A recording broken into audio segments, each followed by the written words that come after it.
Assalamualaikum warahmatullahi wabarakatuh. Perkenalkan, nama saya Fazalia Milinda Andriana, NIM 06141382025076 dari kelas Palembang. Prodi Pendidikan Guru Pendidikan Anak Usia Dini, Fakultas Keguruan dan Ilmu Pendidikan, Universitas Sriwijaya. Mata kuliah Sejarah dan Perkembangan Pendidikan yang diampu oleh Ibu Dr. Sri Sumarni MPD dan Ibu Mahyumi Rantina MPD. Baiklah, saya di sini akan membawakan materi tentang pendidikan pada masa Orde Lama.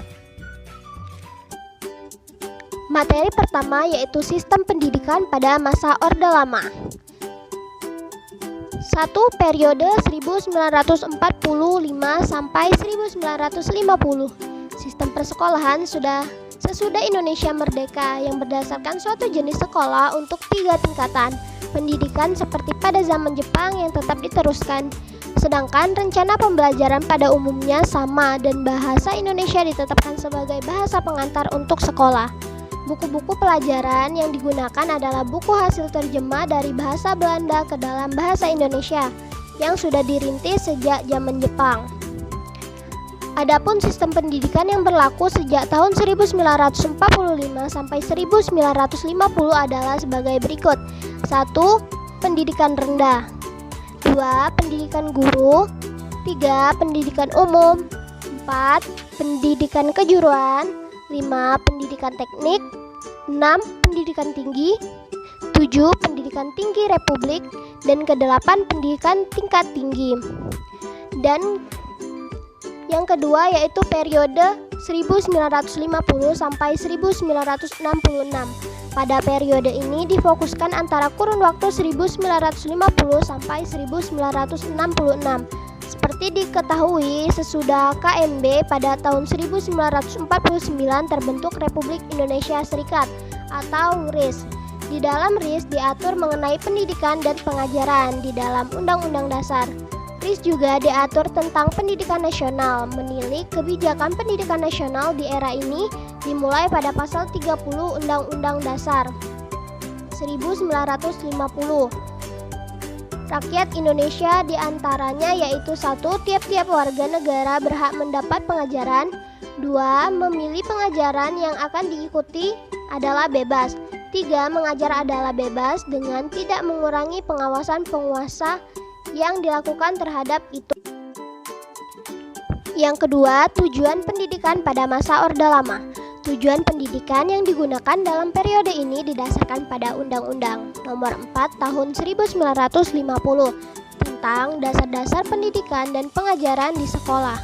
Dalam Undang-Undang Nomor 4 Tahun 1950 Bab 2 Pasal 3 ditetapkan bahwa tujuan pendidikan dan pengajaran ialah membentuk manusia sesuai sila yang cakap dan warga negara yang demokratis, serta bertanggung jawab tentang kesejahteraan masyarakat dan tanah air.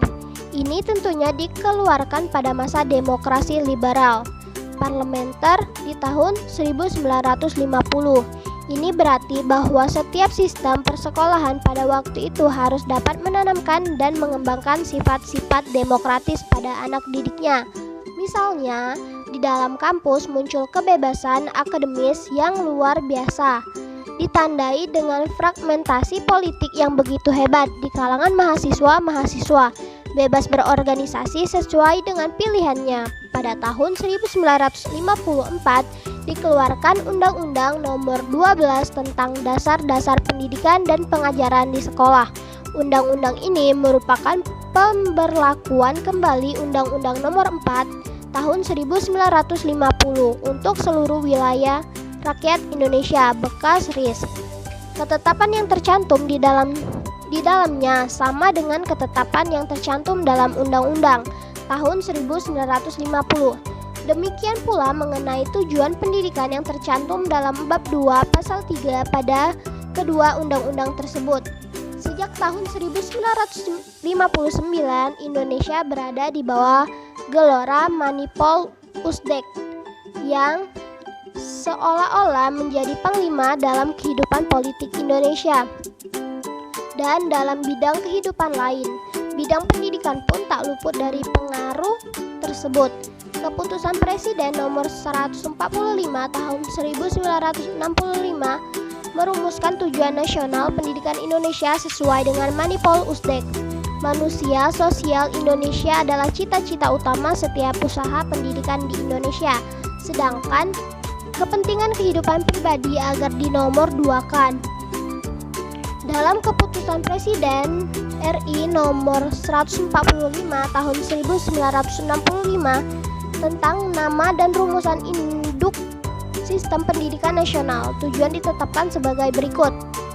Tujuan pendidikan nasional baik yang diselenggarakan oleh pihak pemerintah maupun oleh pihak swasta, dari pendidikan prasekolah sampai pendidikan tinggi, supaya melahirkan warga negara sosialis yang bertanggung jawab atas terselenggarakannya masyarakat sosial Indonesia adil dan makmur, baik spiritual maupun material, yang berjiwa Pancasila, yaitu 1.